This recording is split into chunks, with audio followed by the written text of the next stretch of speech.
Hello and welcome to this video in which I review the Ice Schooner by, am I pronouncing that right? I'm not sure I am. It's a schooner if you're ordering beer. I think it's spelled the same. Let's go with the Ice Schooner by Michael Moorcock. So this rather pretty little sphere book is, I think, from 74? Ooh, I should have checked that first, shouldn't I? Well, I wasn't looking at the camera. Okay, 75. This one was printed in 75. It was copyright by Michael Moorcock in 1969. Pretty little sphere, like I said. Love the cover. I'm not saying that the cover art made me buy it, but the concept certainly did. Now, Moorcock, it's not in great condition for you book collectors out there. It's got that crease, but the spine, while it's used and a bit faded, is very flexible, and the book itself is really quite nice to read. It's not one of the more rigid ones, in good condition. So Moorcock, Michael Moorcock, an absolute superstar, so well known in his era and genre, and still well known even among people I think who aren't terribly into science fiction fantasy. Is he science fiction? Is he fantasy? Most people seem to lean toward fantasy. I'm old enough that I can just say he's a superstar of SFF. He was never a favourite of mine. I found him very hit or miss. When he hit the mark, it was absolutely splendiferous, but when he missed, I ended up feeling irritated and bored. And what was worse is I couldn't tell you why. I like being able to explain why I don't like a book, why I don't like a story, why I don't enjoy some writing. I loved his Melnibone books, of course, but I wasn't crazy about his Jerry Cornelius's. And because I wasn't crazy about all of his writing, I ended up not keeping many of his books. So, and because a few that I read over time, the more experimental ones, I guess, New Age UK experimental, I suppose, because they didn't rock my world, I ended up not keeping any of them. And I think for a couple of decades there at least, I never really went to the Moorcock well, as it were. I probably read a few here and there, but I didn't buy them, I didn't keep them, and I've got a poor memory, so I don't remember them terribly well. However, I was vaguely looking to reacquire the Elric of Melnibone books and reread them when I came across a few Moorcocks in the wild. I think it was last November. I thought, why not? This is one of the ones I picked up. I've not been running to meet them like I would with a Zelazny or a Vance, having to put out those ice breaks like the Schooner does in the story, but I have been reading a little bit of them, and I have enjoyed a couple of them very much as well. So this one I thought would be a great option. Having a standalone at this point in time is very important. And in this one we have a dystopian Earth, a frozen world lying under a mantle of ice. In this ice age, there are these ships, the ice schooners of the title, which have been built using lost technology. We will recognize things like fiberglass, but these people in this book have lost all capacity to make it. They don't understand it. They also don't understand a lot of the power sources which power their ice cities, which are built in natural crevasses that make them sound like underground cave areas. They're dimly lit. Whole cities and communities live down there, and it's a very gorgeous, very elaborate and exciting world. So I love ocean themes, and that's why I chose the Ice Schooner. I loved the way the book adapted maritime techniques for the boat. There were these trading ships and there were hunting ships who were whalers essentially. The whales have adapted to the ice and live upon it instead of in the water, sort of sliding across it using giant fins, or flippers as they call them, to navigate. And I really like the way all of that was portrayed. Sorry. So this whole marginal liminal space existence was fascinating. The people living mainly on ice proteins, having reverted to a sort of ice age barbarism, only with some lost technology. I loved it all. Now, as for the plot, we start with Captain Arflane, who is portrayed, I think he's described as being 29. He's been a captain of a ship, but he's lost his ship through no fault of his own. And he's going out there on whalebone ice skis onto the ice field to find his destiny. He hasn't quite decided if he's going to kill himself or not. But his only option really is, because there's a limited number of ships and there's 8 cities in this area that's called the Plateau Grass or something. His only real option, because there's minimal amount of ships and his ship has been bought out, is to go to another city and sail their ship, which is against his whole religion or something. 2 cities are mentioned, and I can't remember the name of his. Captain Arflane's city sounds like Brer Rabbit or Brereton or something, and the next one sounds vaguely Frisian. So he heads out onto the ice, and on one of the last days where he's got enough provisions to decide whether he's going to keep going or go back, he comes across a dying man. Now, apparently the credo of this ice world isn't to save other people or help other people, or to cough after having had COVID. But despite this lack of credo and despite the fact that he's a rigid traditionalist, Captain Arflane ends up saving this man off the ice and taking him home to the rival city of Frisia, or whatever it is. He ends up being the ship lord with this aristocratic family. Oh my god, not again. Holding pattern. And so Captain Arflane becomes involved in this shipping family, the dying man. And the dying man's will gives Captain Arflane the captaincy of a particular ice schooner that's apparently the queen of the fleet and the most beautiful thing he's ever seen. He's toured it on board while he was waiting around the city. And the idea of that is that when Captain Arflane discovered him, he was coming back from a trip to discover the lost and mythical city of New York, which lies to the north of this plateau. Generally speaking, the Ice City is considered to be the court and domain of the Ice Queen. These people, upon reverting to barbarism, have got this strange religion where the whole of Earth is ruled by the Ice Queen. Everything will return to the ice. She apparently first gave them life, but she can take it away at any time. Everything reverts to ice. It's not well defined. As a religion, it seems to be there mainly as a way to get people to do things that they wouldn't naturally do and that don't seem logical.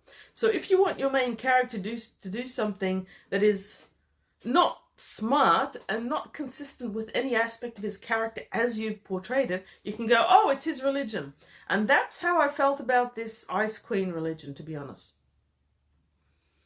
Now, he takes the ship and goes on this mission. With him goes the daughter of the man he saved, but who has now died, her husband, and their cousin.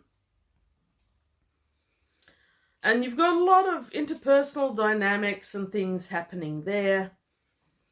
There's the voyage. The voyage is quite good. The only thing that isn't good about it really is Captain Arflane. He doesn't really promote the enjoyment of this novel a whole lot, for whatever reason. He was written that way, I suppose. And eventually they do reach New York. If you're worried about spoilers, probably go away now. I don't think you can spoiler this book. I don't think you can spoiler one that is this old by an author this well known. But essentially they reach New York and find that instead of the court of the Ice Queen, this goddess, it's the last remaining civilized part of humanity. And they get the whole story of how the Ice Age came about. Nuclear weapons, no surprise, considering the era it was written in. Now, it occurred to me while I was reading this that there's this manifestations of 70s writing. If a book was written today, we'd probably get a huge info dump right at the start telling us how come there's the Ice Age and what's happened and the descent to barbarism on one hand and the rise of technology on the other.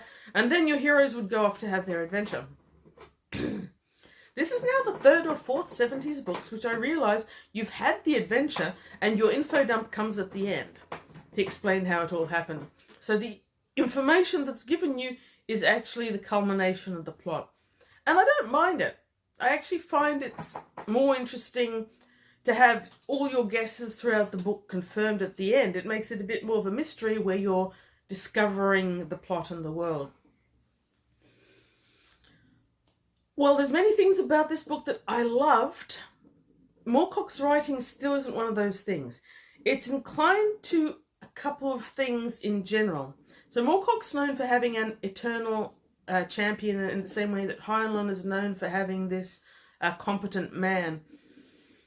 The eternal champion, which Moorcock and a few others wrote significantly about, is a central and significant heroic figure, which is not especially related to any protagonist in the Ice Schooner, because I can't see any indication that Captain Arflane should be considered heroic. I'm not sure if Moorcock thought him that way or not. Honestly, I can't decide.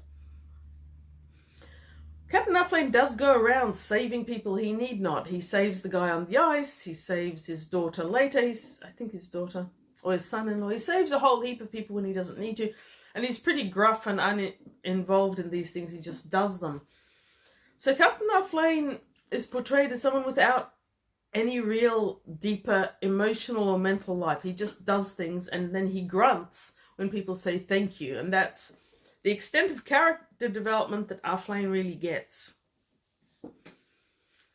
So he does very much highlight Moorcock's manner of creating a protagonist, whether it's a champion or not.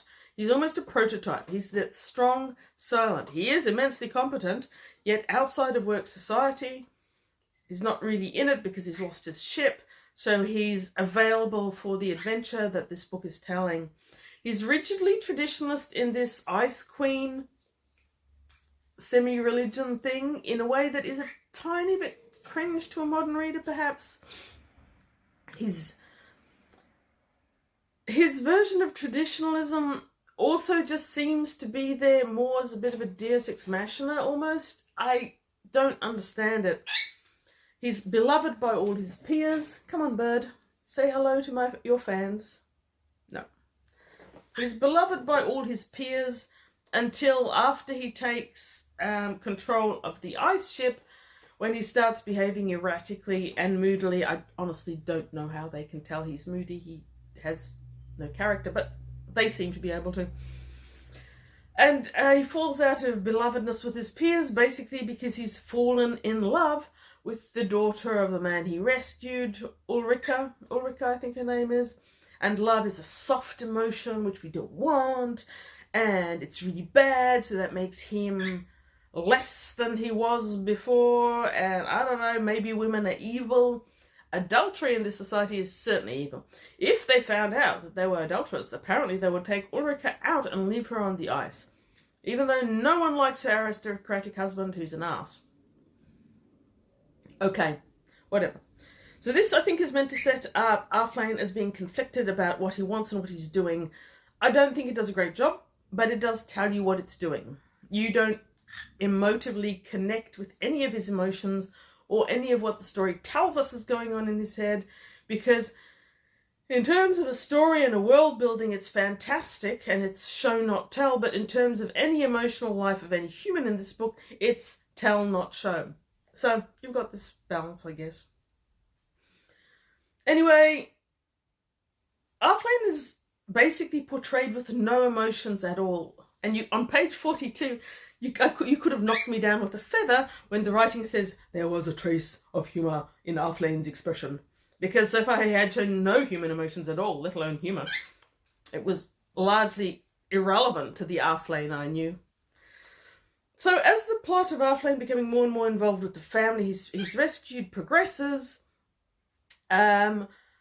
we get into the voyage, which I've already mentioned, and I did love this voyage. And this was a good book in terms of world building. I did not love the reading experience. I felt it was slow, at times it was cumbersome. It wasn't bad, it just wasn't great. I wasn't dying to pick up the book after dinner, is what I'm saying. And sometimes when I could have been reading, I was doing other thing, which was great for the housework scenario, but not a great recommendation perhaps for the book in general. I am recommending it. I am. Just be patient with it. The reason it was slow for me personally was because I couldn't become emotionally invested in the characters at all. The plot was fascinating, but I wasn't emotionally invested in that either, because does the ship wreck? Does the ship not wreck?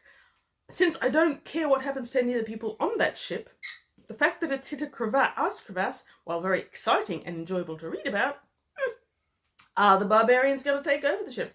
I'm confident that there's more story because there's another 70 pages left. So I don't really care if they kill Ulrika because I don't like her. And I don't really care what happens to Aflane because there's nothing about him to like. So yeah. The characters were two-dimensional, wooden, rigid, unlikely. Didn't seem to be any real attempt to make them like real people. And that is something that I've noticed with Moorcock before. Fantastic world building. That is Moorcock's definite strength. He envisages worlds, he creates them, and he lets you read through them, which I thoroughly enjoyed. Now, I had to Google search the location Moorcock keeps mentioning in the beginning, where the 8 cities of the ice ships are. It's Mateo Gross or something like that, and it's in Central South America. I've not heard of it. I do think the story is improved by the sure knowledge that this is a dystopian ice age rather than just some random planet, and that the location of the book starts in South America, and that New York is the real New York that they're trying to reach in this world that's completely shrouded and enveloped in ice. I think that improves the reading experience. So, style. Moorcock has a few stylistic elements which I think identify as writing. His diction, at least in this one, is very consistent, and among the books that I've read recently, it also is. I think he went a bit psychedelic in some of his books, but the ones I've read recently are very formal, they're emotionally minimalistic, and at times the writing feels very basic, never simple. This is not simple writing to me. This is very elaborate and almost Baroque world building, but the telling element seems simple.